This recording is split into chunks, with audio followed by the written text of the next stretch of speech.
سلام اور آداب، امید ہے آپ سب دوست احباب خیر خیریت سے ہوں گے۔ میں شمس الدین حسن شگری آج ایک نئے پروگرام کے ساتھ آپ کی خدمت میں حاضر ہوا ہوں۔ اپنی گفتگو کی ابتدا میں افتخار عارف کے ایک شعر سے کرتا ہوں۔ رحمت سید لولاک پہ کامل ایمان، رحمت سید لولاک پہ کامل ایمان، امت سید لولاک سے خوف آتا ہے۔ یہ لولاک اصل میں تلمی ہے، ایک حدیث جس میں ہے وہ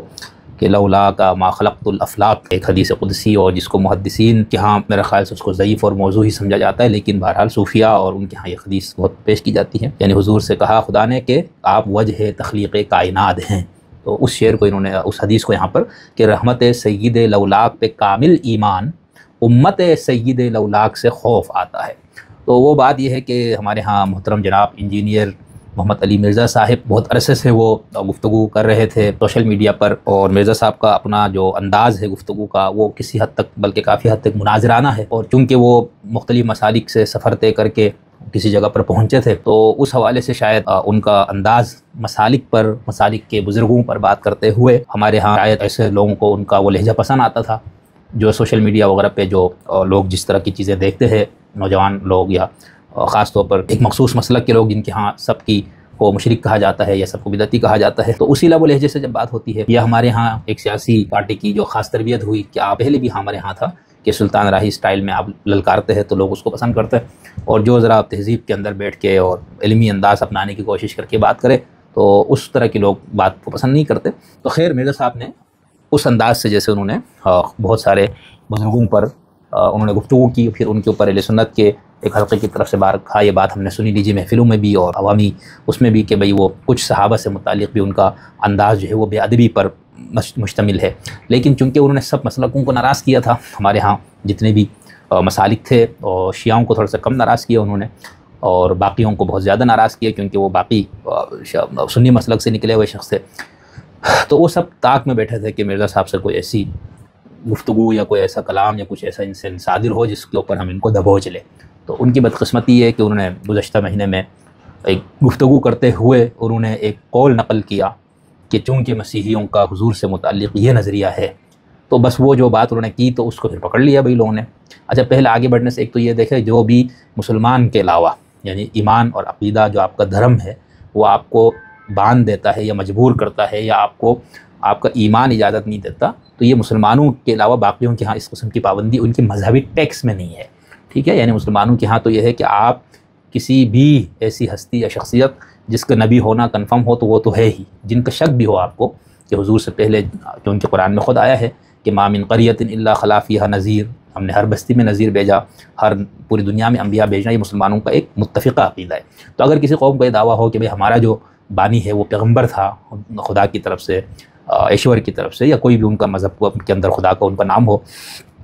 تو اس سے متعلق بدزبانی کرنا یا اس کے حوالے سے توہین آمیز کلمات کہنا یہ شرعاً یعنی قانوناً نہیں، شرعاً منع ہے ایک مسلمان کے لیے۔ اچھا، اب حضور کے بعد جو مدعیان نبوت ہیں، اب ان کے حوالے سے ہمارے ہاں جس طرح سے لب و لہجہ لوگ اختیار کرتے ہیں، دجال، کذاب، جھوٹے اور پتہ نہیں کیا کیا، تو بھائی وہ بھی تو کسی قوم یا کسی علاقے یا کسی گروپ کے لیے وہ نبی ہے، لیکن مسلمان یہاں پر اس پابندی سے آزاد ہیں۔ اس آزادی کی وجہ سے آپ دیکھتے ہیں کہ وہ خاص طور پر نبی علیہ السلام کے بعد جن کسی نے نبوت کا صریح دعویٰ کیا ہے تو مسلمان اس کا نام لیتے ہوئے، بلکہ دجال اور اس نام سے کتابیں لکھی ہوئی ہے، جھوٹے مدعیان نبوت، اور اتنے دجال امت میں گزرے ہیں حضور کے بعد، تو کہنے کا مطلب ہے کہ یہاں پہ چونکہ آپ کی وہ قدغن نہیں ہے مذہبی، تو آپ وہی لب و لہجہ اختیار کرتے۔ اب دیگر مذاہب کے ہاں ان کو ان کے مذہبی متن سے یہ منع نہیں ہے، ٹھیک ہے، کہ یہ کیا جائے، تو اسی لیے ہمارے ہاں ہم دیکھتے کہ خود یہودی جو ہے وہ حضرت مسیح علیہ السلام سے متعلق جس قسم کے الفاظ استعمال کرتے تھے اس میں سے بہت سے قرآن میں بھی نقل ہے اور خود ان کی کتابوں میں بھی، یعنی وہ تو انتہائی کسی انسان کی نسل تک پہ، نسب پہ، ہمارے ہاں بھی لوگ کرتے ہیں ایک دوسرے کے ساتھ، ٹھیک ہے، نسب تک پہ انہوں نے وہ کی، پھر اس کے بعد ان کو کیا کیا غلاظتوں سے نہیں نوازا۔ تو اب اگر کوئی اور مذہب والا کسی اور مذہب کے نبی کے بارے میں یہ کہے تو اس کو مذہبی لحاظ سے تو پابندی نہیں ہے، البتہ اخلاقی تقاضا ہر انسان سے یہ ہے کہ آپ کسی بھی انسان کا، کسی بھی، ٹھیک ہے، اور اگر وہ انسان کسی قوم، کسی برادری، کسی ہستی یا کسی مسلک کے لیے بہت مقدس ہو تو اس پہ بات کرتے ہوئے بہرحال انسان کو احتیاط کرنی چاہیے۔ بد تہذیبی ویسے ہی کوئی قابل قدر کام نہیں ہے، لیکن وہ جب کہ آپ خاص طور پر اس قسم کے موضوعات پہ بات کرتے ہوئے تو اخلاقی طور پر تو قطعاً یہ نہ سیکولر اخلاق اس کی اجازت دے گا نہ مذہبی اخلاق۔ اب تیسری رہ گئی بات قانون۔ تو اب قانون جیسے جس ملک میں آپ رہتے ہیں اگر وہاں پر اس طرح کا کوئی قانون ہے تو بہرحال جب تک وہ قانون موجود ہے آپ کو اس کی پاسداری کرنی ہوگی. آپ کو یا مجھے اس ملک کے اس قانون سے اگر اختلاف ہے تو وہ اختلاف علمی اور فکری سطح پر ہو اور اس پہ تنقید ہو بس ٹھیک ہے، لیکن جب تک آپ رہ رہے آپ تو قانون نہیں تبدیل کر سکتے نا. تو جب تک آپ اس ملک میں رہتے ہیں، اس ریاست میں رہتے ہیں، تو آپ کو اس کی پاسداری کرنی ہوگی. تو اہانت پیغمبر یا اہانت مقدسات کا قانون جو ہے کئی مسلم ملکوں میں اور کچھ غیر مسلم ملکوں میں بھی اس طرح کے قوانین موجود ہیں. اچھا، اس پہ ہم نے بہت تفصیل سے بات کی تھی 1-1.5 سال پہلے اپنے چینل پہ 1.5 گھنٹے کی گفتگو، جس میں ہم نے یہ توہین رسالت کا یا توہین مذہب کا جو قانون ہے یہ ہندوستان میں کب اس کا نفاذ ہوا اور ہوتا ہوتا ضیاء کے دور تک، مشرف کے دور تک اس کے اندر کیا کیا مسائل ہوئے، کیا تبدیلیاں پیدا کی گئی، آئین میں اس حوالے سے کچھ ہے یا نہیں ہے، اگر ہے تو وہ کیا ہے. تو یہ سب چیزیں ہم نے اس پہ بات کی ہوئی ہے. ٹھیک ہے، تو اگر کسی دوست کو اس حوالے سے دلچسپی ہو اور تھوڑا سا اگر وہ معلومات اس حوالے سے مزید لینا چاہیں تو وہ ہمارے چینل پہ گفتگو ملاحظہ فرما سکتا ہے. اب بات ہم کر رہے تھے مرزا صاحب پہ. تو مرزا صاحب نے، ہم نے جتنا ان کو سنا ہے دیکھا ہے، کبھی بھی ان کے ہم یعنی بطور ایک مذہب کے طالب علم کے ہمارے دماغ میں دل میں کبھی یہ نہیں آیا کہ انہوں نے حضور کے شان میں کوئی گستاخانہ کوئی لب و لہجہ ان کا ہو. ٹھیک ہے، باقی بزرگان سے متعلق جو ان کا طریقہ ہوتا ہے، باب شیعی نہیں فلانا آیا، اس طرح کی چیزیں وہ ٹھیک ہے، مطلب وہ ان کے بزرگوں سے وابستہ لوگوں کے جذبات کے لیے وہ مجروح کرنے والے کلمات ہوں گے، لیکن وہ اہانت نہیں ہے. تو آپ کے ہاں توہین مذہب کا قانون، توہین رسالت کا، توہین صحابہ و اہل بیت کا، ٹھیک، اور توہین قرآن کے 4 آپ کے ہاں نافذ ہیں. تو مرزا صاحب نے جو گفتگو کی تھی اس کے اندر اگر ہم اس کو ویسے بھی دیکھیں نا کہ نقل کفر نہ باشد ہے، یعنی انہوں نے نقل کیا. اب وہ قطع نظر اس کے کہ مسیحیوں کا ہمارے ہاں یہ عقیدہ ہے یا نہیں، یا وہ یہ کہتے ہیں یا نہیں کہتے، یہ الگ بات ہے. اصولی طور پر ان کا موقف کیا کچھ ہے وہ ان کے ہاں کتابوں میں موجود ہے. اور پھر ان کی طرف جہاں پر اتنی حساسیت ہو، جہاں پر اقلیتیں ویسے بھی خوف میں رہتی ہوں، جہاں پر مسیحی برادری کے چرچز پہ اور ان کے گھروں پہ کئی حملے ہوئے ہوں، ٹھیک ہے نا، اس ملک کے اندر رہتے ہوئے اگر کوئی ایسی بات ہو بھی تو ہمیں نقل نہیں کرنا چاہیے. ہمیں بھی کافی ایسی چیزیں معلوم ہیں، بہت سی چیزیں پڑھتے ہیں، تو ہمیں اس کے اندر ٹھیک ہے ہم یہ کہیں گے حوالہ ہے فلانا، نہیں بھائی حوالہ ہے لیکن اس برادری کے لیے مسئلہ ہوگا. تو جب مرزا صاحب کو پہلے دن گرفتار کیا گیا تو MPO کے تحت، تو ہم نے بہرحال اس حوالے سے یہ دل میں تھا کہ کم سے کم مسیحیوں کو محفوظ بنانے کے لیے کیا گیا ہوگا کہ ان کی طرف سے ایک بات کی انہوں نے یا ان سے منسوب کر کے تو ان کو پھر ہمارے مسلمان صاحب الاولاق پہ ایمان لانے والے ایسا نہ ہو کہ وہ مسیحیوں پہ چڑھ دوڑے. تو ہم نے کہا کہ ریاست نے شاید اس وجہ سے کیا ہوگا، لیکن پھر بدقسمتی یہ ہوئی کہ مرزا صاحب خود توہین رسالت کے مقدمہ ان پہ دائر کر دیا گیا. ٹھیک ہے، یعنی اب اس کے اندر دیکھنا ایک تو بات یہ کہ ان کا اپنا پورا بیک گراؤنڈ، ٹھیک ہے، ایک آدمی جب تک وہ اپنا آپ کو مسلمان سمجھ رہا ہے، کہہ رہا ہے، عام بالکل گناہ گار سا، ابھی تو یہ عالم اور اسکالر کی لیول پہ نہیں،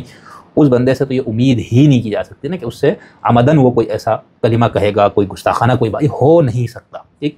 پھر ایک شخص اسکالر ہو، عالم ہو، دین کی باتیں کرتا ہو، لوگوں کو مذہب کی تبلیغ کو بڑے پرجوش، اس سے تو یہ ممکن ہی نہیں ہے نا. تو ایسے معاملات میں تو خود آپ کے ہاں دین کی تعلیمات میں کیا ہے، یعنی حضور کے سامنے کئی مقدمات آئے جس کے اندر بندہ خود اپنے جرم کو اقرار کرتا ہے کہ میرے سے یہ غلطی ہوئی، شریعت کے فلاح حکم کو میں نے توڑا، مجھ پہ حد لگائے. تو حضور نے زیادہ سے زیادہ اس کو اگنور کرنے کی کوشش کی. پھر آپ کے یہاں فقہ میں اور حدیث کی کتابوں میں جہاں پر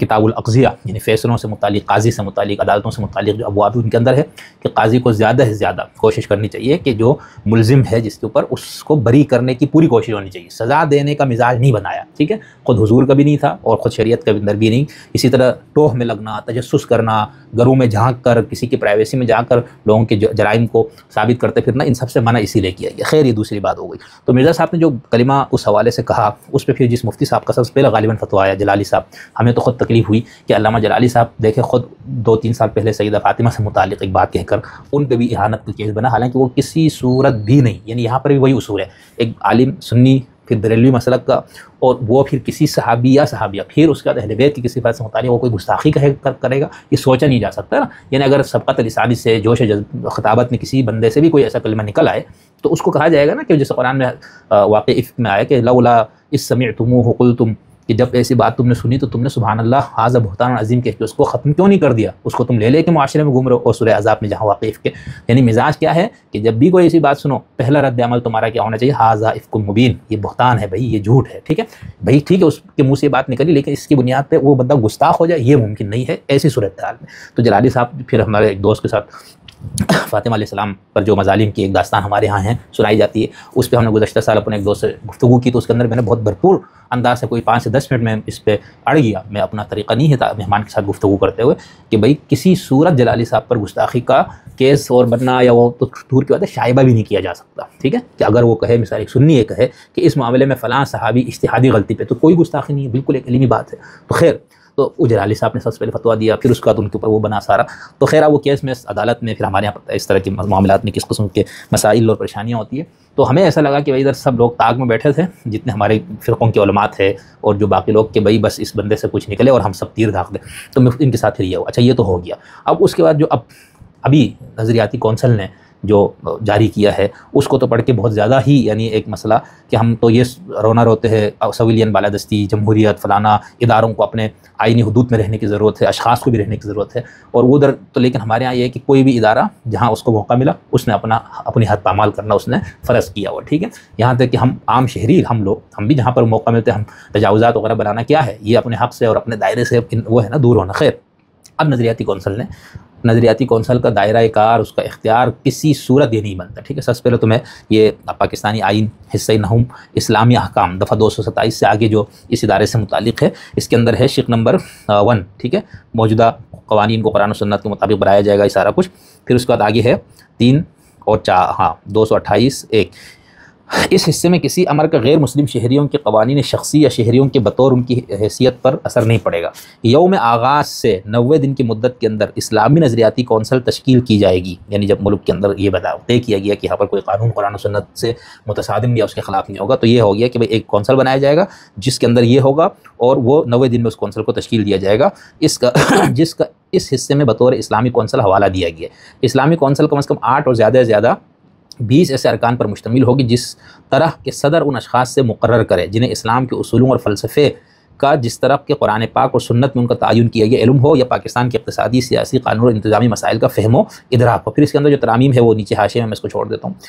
ان اسلامی کونسل کے ارکان مقرر کرتے وقت صدر ان امور کا تعین کرے گا جہاں تک قابل عمل ہو. کونسل میں مختلف مکاتب فکر کی نمائندگی حاصل ہو، اور مزے کی بات ہے کہ اس کے اندر تمام مکاتب فکر کے لوگ موجود ہیں. کم از کم 2 ارکان ایسے اشخاص ہو جن میں سے ایک عدالت عظمیٰ یا کسی عدالت عالیہ کا جج ہو یا رہا ہو. اگر ایسے لوگ اب بھی موجود ہو تو ان کو بھی سوچنا چاہیے انہوں نے کیا جاری کیا ہے. کم از کم 1/3 ارکان ایسے ہو جن میں سے ہر ایک کم سے کم 15 سال کی مدت سے اسلامی تحقیق یا تدریس کے کام سے وابستہ چلا آ رہا ہو،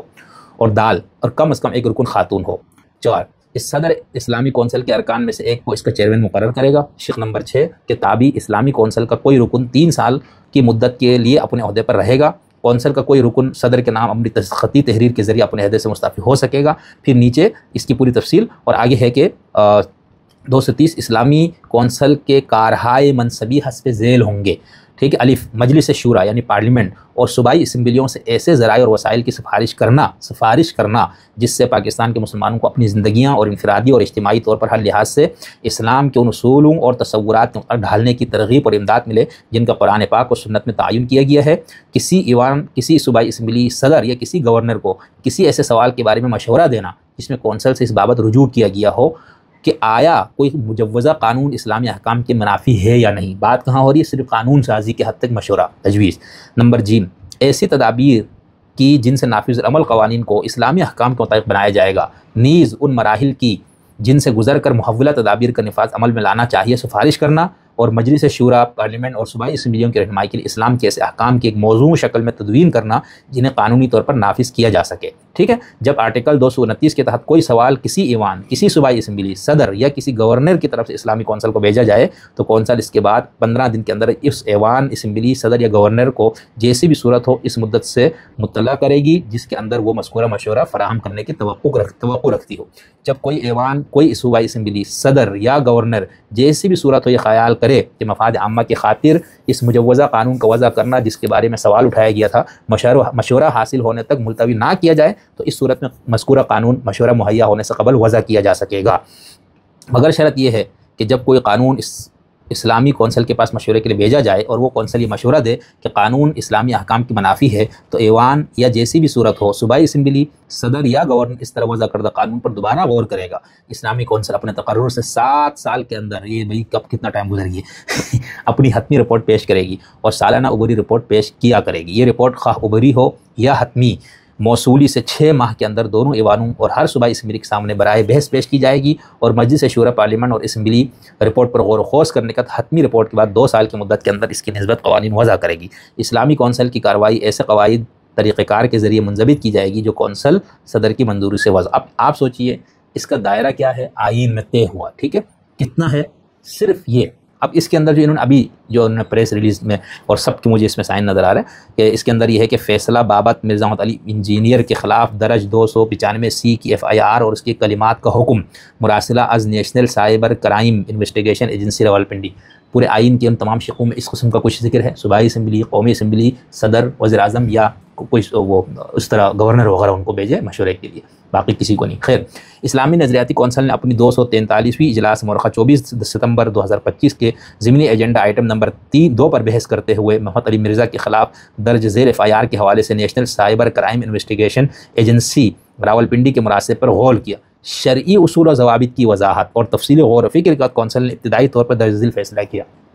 ٹھیک ہے، وہ دائرہ مائرہ انہوں نے کبھی اس کو تو بولا ہی نہیں نا، بھائی ہمارا نہیں ہے، تم نہیں آؤ، طاق میں بیٹھے. اب کیا ہے، اکثر یہ کہا جاتا ہے کہ قرآن و سنت میں بھی بعض کفری الفاظ نقل ہوئے ہیں، مگر یہ بات ادھوری پیش کی جاتی ہے. حقیقت یہ ہے کہ جب ان تمام مقدمات کو دیکھا جائے تو صاف ظاہر ہوتا ہے کہ وہاں ان الفاظ کو بطور رد، انکار اور سخت تنبیہ کے ذکر کیا گیا ہے، نہ کہ کسی تائید کے طور پر. ٹھیک، شرعی اصول یہ ہے کہ کفر کے الفاظ صرف اس وقت نقل کیے جا سکتے جب ان کا مقصد کوئی جائز دینی ضرورت ہو، مثلا شہادت، باطل کی تردید، تعلیم یا تنبیہ وغیرہ. بلا ضرورت ایسے کلمات دہرانا ناجائز اور بعض صورتوں میں سخت گناہ ہے، خصوصاً جب معاملہ حرمت رسول صلی اللہ علیہ وسلم کا ہو تو کسی شرعی مقصد کے بغیر توہین آمیز جملے نقل کرنے کی قطعاً اجازت نہیں. مرزا محمد علی انجینئر کے کئی بیانات میں ایسے جملے موجود ہیں جو محض نقل کفر پر مشتمل ہیں مگر کسی شرعی مقصد کے بغیر کہے گئے. اس بنا پر ان کا یہ طرز عمل سخت تعزیری سزا کا مستحق ہے، اور چونکہ یہ عمل انہوں نے بار بار دہرایا اس لیے ان کا جرم مزید سنگین صورت اختیار کر گیا ہے. جو قانون اس حوالے سے موجود اس میں بھی اس طرح نہیں ہے. ٹھیک ہے، کہ بار بار پھر سنگین بنانا. اب یہ لوگ بیٹھ کے بجائے اس کے کہ اس معاملے کو حل کرتے اگر کرنا تھا پہلے تو ان کا اختیار ہی نہیں تھا نا، بابا تم ان کو واپس بھیج دو، بھائی ہمارے پاس کہاں رہو کہ ہمارے دائرے میں نہیں. لیکن نہیں، ایسا کرنا نہیں. مرزا محمد علی انجینئر کے کلپ کے ٹرانسکرپٹ میں درج ہے. ٹھیک ہے، اب وہ آگے جو انہوں نے لکھا وہ ہم نہیں پڑھ رہے، سنا ہمارے اوپر بھی کوئی کیس بنا دے خواہ. تو اب یہ سورہ مائدہ کیا جہاں پر مرزا صاحب نے اس کا حوالہ دے کر کہا تھا کہ بھئی اللہ تعالیٰ نے اس طرح کے لوگوں سے بھی شادی کی اجازت دی ہے فلانا، وہ وہاں پر بھئی وہ تعلیم کے لیے، وضاحت کے لیے، جو بھی ہے اس کے لیے مرزا میں نے شروع میں کہا کہ اس طرح کے کلمات اولاً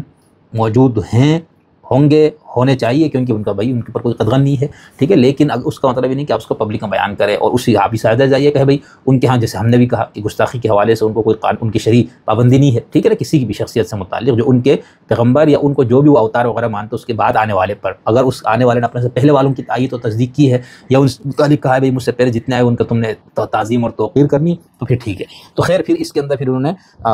یہ سارا دینے کے بعد کونسل نے ملاحظہ کیا کہ national cyber crime investigation agency کے آفیسر کی طرف سے دفتر کونسل کو بھیجا گیا مراسلہ جانبداری کا تاثر دیتا ہے کہ ان کی مدعی کی طرف سے اپنے موقف کے حق میں جمع کیے گئے تحریری مواد اور فتاوا اس کے ساتھ نہیں لگایا گیا، جبکہ صرف مرزا انجینئر کے حق میں دیے گئے فتاوا مہیا کیے گئے ہیں. کسی بھی طرح کی کسی تفتیشی ادارے کو کسی ملزم یا فلاں آگے دیکھیں اس کو بیانات کیسے بنایا. مرزا انجینئر کا یہ بیان فساد فی الارض پھیلانا کے باعث ہے،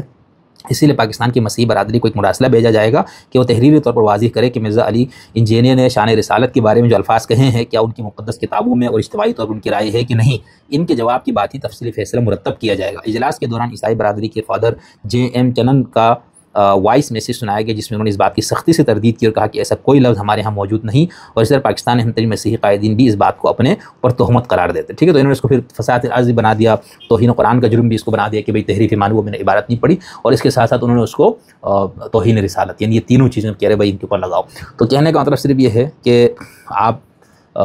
انتہائی کسی آزاد ملک میں بھی اگر آپ رہتے ہیں تو وہاں پر بھی اگر آپ یہ حرکت کرتے ہیں کسی بھی ہستی سے متعلق، خاص طور پر ایسی شخصیات جن کے ساتھ لاکھوں کروڑوں لوگوں کے جذبات وابستہ ہیں، تو وہ تو آج کی دنیا میں تو بالکل ہی قابل قبول نہیں ہے نا. مطلب اخلاقاً ایک بندے کو گنا نہیں چاہیے اس طرح کی بات سے. یار یہ مطلب بھائی آپ علمی نقد کرو، یعنی آپ حضور محمد کو نبی نہیں مان رہے تو آپ ان پہ علمی تنقید کرو، بھائی ان کے یہ کلام کے اندر یہ مسائل ہیں، ان کے اس میں یوں ہے، آپ علمی انداز سے جس طرح مستشرقین نے سے بہت سونا کیا اور اس کے جوابات دیے گئے. خود ہمارے یہاں ولی میور نے جو کتاب لکھی لا امام محمد، اور اس کا جواب سر سید نے دیا، اور اس جواب میں کو دیتے ہوئے سر سید کی حالت کیا تھی، ان کس کرب اور تکلیف اور کس جوش و جذبے سے انہوں نے جواب دیا. الطاف حسین حادی کی کتاب آپ پڑھ لیں حیات جاوید کے اندر، بہت آپ رونے پہ مجبور ہو جائیں گے. تو کہنے کا مطلب ہے کہ اس طرح ٹھیک ہے. تو اب کوئی بھی مسلمان، پھر کوئی اسکالر، کوئی ایسا شخص جو دین کا داعی بنا ہوا ہو، اس سے ممکن نہیں ہے کہ وہ گستاخی کرے. کبھی اس سے کوئی ایسی بات نکل آتی ہے منہ سے یا اس کی جوش جذبات میں، تو اس کے اندر سب سے پہلے تو اس کے لیے حق ہے صفائی کا. دوسرا، ایک عام انسان کا جو رویہ ہے وہ کیا ہے کہ بھئی یہ گستاخی نہیں کر سکتا. ہاں یہ کلمہ گستاخانہ ہے، اس سے ہمارے جذبات مجروح ہوئے ہیں، لیکن اس شخص کا مقصد یہ نہیں ہے جب تک کہ آپ کے پاس کوئی ایسے سورسز یا کوئی ایسے وسائل یا کوئی ایسے شواہد نہ ہو کہ وہ شخص واقعاً گستاخی کرنے کا ایک داعیہ رکھتا ہے۔ تو بہرحال ہمیں بہت تکلیف ہے جب بھی علامہ جلالی صاحب پر یہ کیس ہو، مرزا صاحب پر ہو، اس سے پہلے یہ ہمارے جو مفتی صاحب کیا نام ہے طارق مسعود صاحب پہ ہوا، ٹھیک ہے نا، اور جو بیچارے غیر مسلمین مسیحی اور ان کے ساتھ بھی بہت کچھ یہاں پر ہوتا رہے، تو ہمیں ایسا لگتا ہے کہ پھر اگر ہمارے علماء کرام خود اس کو سنجیدہ نہ لے، اور جس طرح سے یہ بھی بہت شکوہ شکایت ہے کہ گستاخی یہ اہانت رسول کے قانون کو غلط استعمال کیا جاتا ہے، اور ہر فرقہ والا ہمیشہ طاق میں ہوتا ہے کہ بھئی میں نے فوراً دوسرے کو گستاخ رسول ڈکلیئر کرنا ہے۔ ہمارے یہاں پہلے کتابوں میں یہ ساری کتابیں لکھی ہوئی ہے ایک دوسرے پہ نا، گستاخ رسول ہے، یہ رسول کے توہین کرنے والے، یہ سب پہلے علمی مباحث کے طور پہ باتیں ہوتی تھی۔ یعنی اگر آپ خود بریلوی لٹریچر کا مطالعہ کریں تو ان کے لٹریچر میں آپ کو اہل حدیث والے بھی گستاخ ثابت ہوں گے، دیوبندی بھی گستاخ ثابت ہوں گے، اور شیعہ بھی گستاخ ثابت ہوں گے، ٹھیک ہے، کیونکہ ان کا ایک خاص حضور صلی اللہ علیہ وسلم یا نبی سے متعلق ایک کانسیپٹ ہے، ان کا ایک تصور ہے۔ جیسے ایک بہت بریلوی ہمارے ایک دوست تھے، انہوں نے مجھ سے کہا کہ سید مودودی نے حضور کی شان میں گستاخی کی ہے، تو وہ میرا وہی تاثر تھا، بھئی مطلب حاذا بہتان عظیم، یار تم کیا کہہ رہے ہو؟ میں نے کہا اچھا کہاں پر گستاخی کی ہے، وہ کلمہ وہ عبارت بتاؤ، تو انہوں نے فرمایا کہ بھئی انہوں نے حضور کو چرواہا لکھا ہے، ٹھیک ہے، تو اب یہ بھی اہانت کی اس میں لے آتے۔ تو خیر ہمارے یہاں اس پہ حوالے سے قوانین موجود ہے، دعا یہی ہے کہ اللہ تعالیٰ اللہ کرے یہ کیس اپنے منطقی انجام کو پہنچے اور ان کو رہائی بھی ملے، کیونکہ ہم تو بطور ایک عام شہری کی یہی سمجھتے ہیں کہ اس شخص کی نیت بھی یہ نہیں ہو سکتی، اور اس شخص کا یہ داعیہ بھی نہیں ہو سکتا، نہ وہ یہ چاہے گا کہ اس کی زبان سے حضور صلی اللہ علیہ وسلم کی شان میں کوئی گستاخی ہو۔ تو بس طالب علم نے سوچا بھائی اس پہ بھی تھوڑا سا کوئی جو ایک بات چلی ہے بہت زور سے، تو تھوڑا سا یہ ہے کہ کونسل کا اپنا دائرۂ کار، اس کیس کی اصل نوعیت اور اس طرح کے معاملات میں ہمارا رویہ کیا ہونا چاہیے۔